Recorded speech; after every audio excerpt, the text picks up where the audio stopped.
we originally put the Grand Island video together, and it was more just like a slideshow for friends and family. But since it's on YouTube now, we wanted to give you all a little better explanation of our trip, and a little bit of the narrative. So It's a good narrative.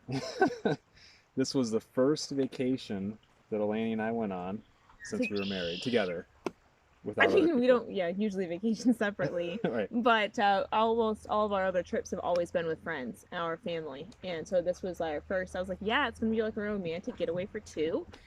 Well, and Hoxie, so I guess three. But yeah, so this was our first time going on a trip since we were married, just him and I. hmm So yeah, we obviously, as you're going to find out, didn't research it as much as we should have. We're very what we would consider accomplished whitewater paddlers in rivers, but man, the big lake is a whole different story and And I different. was nervous about the big lake. We just thought we'll cross it when it's calm. Seemed And reasonable. he assured me that it would go fine, and Which, he's usually right. so Grand Island, as you can see, um, you want to do the narrative, Sweetie? Sure. So we put in at Munising. There's a launch point, and it's only half a mile from Munising to Grand Island. So we thought half a mile is not bad. You can see Grand Island. Grand Island was much larger than I envisioned it. I had read about people circumnavigating it in one day, so I thought, how hard can that be? I mean, granted, those people had sea kayaks, and I know there's a huge difference between sea kayaks and canoes. I know about the skirts, but still, half a mile, it's not going to be bad, right? So our intent was to cross from Munising to Grand Island, and then follow Grand Island around to the opposite. They call this the thumb of Grand Island. Paddle around the thumb into Trout Bay, and we had a campsite reserved on Trout Bay. So that was the intention. And so we shove off from Munising around 7:30 or 8 o'clock in the morning. Not really, I don't remember what it was. It took us a while to get everything in the canoe. Because this was gonna be a nice camping trip. We brought a table and everything. So anyways, so we shoved off around 7:30 or 8, and the waves were kind of choppy. We talked to, at the shove-off point, there was some guys from the Forest Service there, and there was the captain. There is a pontoon. He's the captain of a pontoon that is a ferry that runs back and forth from the island to Munising. And we had talked to him, and we talked to two Forest Service guys and the captain, and each one of them told us a different wind direction that the wind would be going that day. So that should have been our first clue that this might just not go that well or go how we planned, because they each told us a different wind direction. After we shoved off, I said, Jake, did you notice that? They each said it's going a different way.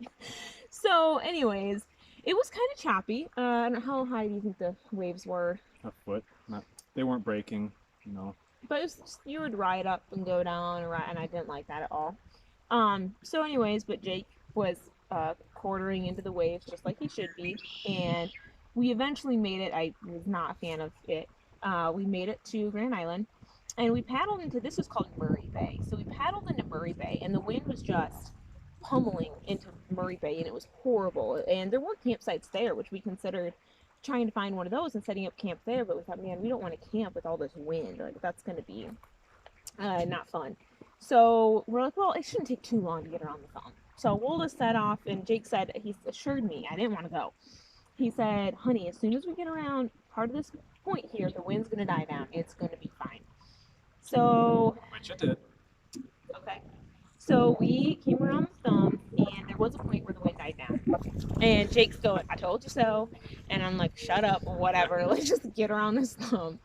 And so we're going, and it changes from Kind of shoreline you can get on. it's across the lake from Pictured Rocks National Lakeshore.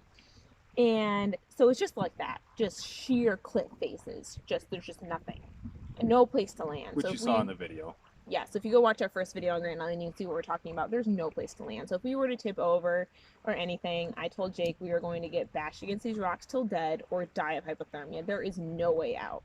And we had a Kevlar canoe, which we had not used before, and it feels really, It's very chintzy. It feels feeling. very chintzy. It's not. We have such faith in that canoe after this trip. But man, it does not feel like our good old fashioned old towns that we are used to running on our river. So we're paddling along, and wouldn't you know it, the wind changes and it picks up and it starts getting really bad. And the waves get bigger and bigger, and we're riding up and dropping down and riding up and dropping down. They're still not breaking, but it was just like swells, huge swells, and our canoe's going up and down. And I am just like starting to lose it at this point because you not only had the waves would crash into the rock cliff face, and then it would be crashing against them so hard that there would be waves coming out from the rocks back at us. So we had waves from the rock face plus the waves from the lake, and it was a mess. I was a mess. It was not fun. And Jake's just the whole time going, "It's all okay. It's gonna be okay." And I'm like, "Jake, you get me to some land now." And there's no land in sight. Every time we'd go around a little knoll, we'd be like, "Okay, it's got to be around the corner. It's got to be around the corner," and it never came. So we kept paddling, and I was convinced that we were close. And He's always optimistic one. pretty soon we saw this little beach that I've named Crash Beach. And Laney was like, "Jake, get me on land." And so I was like, "All right." And so we headed for that beach. And in the video, that's where we were shipwrecked. Our first night was right here. So we landed there like maybe noon, 12:30. Probably, yeah. And Yeah, once we you had land, paddled about 3 hours that first day, we figure. yeah, once you land, you can't just push off again with the size these waves were. They were breaking. Yeah, they were breaking on the beach, and it was not doable. So we were just gonna wait it out on the beach, see how the day progressed. We climbed up we found a spot where we could kind of get up the cliff, and just started walking, towards what we should have been the thumb here. And we did make it that direction, but there was a ton of blowover on the island from a big windstorm. So really hard bad. going. Really There's thick. no pass or anything, and we went quite a ways and decided to head back because we did not see. We were hoping to be able to see this bay to see how close we were.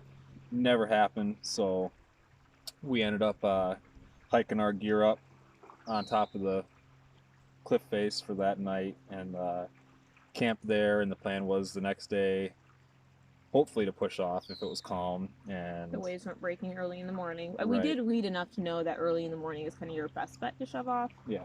So, yeah. So sure enough, woke up that morning and I didn't hear the waves, so I went out and checked, and it was calm. And I was like, "Honey, we got to go like right now." So we hurry up and got all our stuff down on the beach and loaded up the canoe, It loaded was up a record time of breaking Yeah. down camp. We just threw crap together. epoxy and pushed off in like not even 45 minutes of paddling. Probably. We broke the tip, and this is all calm in Trout Bay here, and that was a phenomenal feeling to see that, It was just wonderful. that safety. So yeah, we ended up paddling into Trout Bay, and this is a mile-long beach. Had the whole Beautiful island beach. to ourselves, and no bugs, no people. It's And phenomenal. yeah, so that day we set up camp and hung out and enjoyed it. It was mid-October, and it was like 70 degrees and sunny. It was awesome. Yeah. So it yeah, was a super awesome, experience other than the scary part. And It just then added to like the happiness of getting to Right. Trout Bay. for sure. You're like, I almost died and I didn't. It's a really good feeling. And so this is a 1 mile section between the two bays that's like mostly marsh.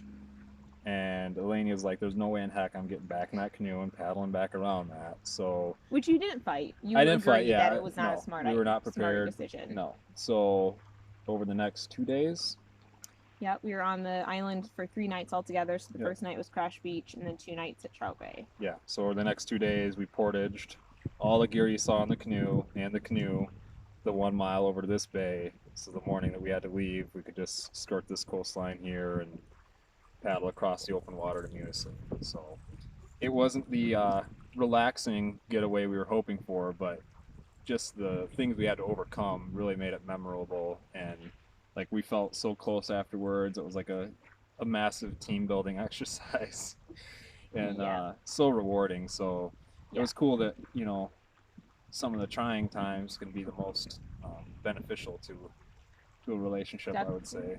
And definitely the most, one of the most, it was one of the most challenging, but one of the most rewarding trips we've ever taken. Yeah. And that's what, yeah, I said when we got off the island. I said, well, I think I texted my parents. We didn't have good reception on the island, but I said it was supposed to. I was telling Jake, you know, it was supposed to be my romantic getaway for two, and ended up being a team building exercise. But we passed with flying colors. Yeah. So yeah, it was great. We definitely want to go back. We do not want to canoe it. Yeah, we would ferry our canoe over on the ferry, and then might do day trips. You know, out in the might bay. not. We might just walk. Yeah, might walk. But yeah, highly recommended the island itself. Beautiful. And if you have the right gear, great. But do a lot of research and just really know what you're getting yourself into, because it was scary at one point for sure, and we just as easily could have not made it. So. And it's a great backpacking island too, which I think is what we're inclined to do next time, is just so we can see more of it. Having a base camp was really nice, but we never did get up to the northern part of the island, and we'd like to do that next time. Yeah. Hope you enjoyed the explanation, and go watch the first video if you want to see what we were talking about as far as the cliff face and stuff. Yeah. If you have any questions, drop them in the comment section below.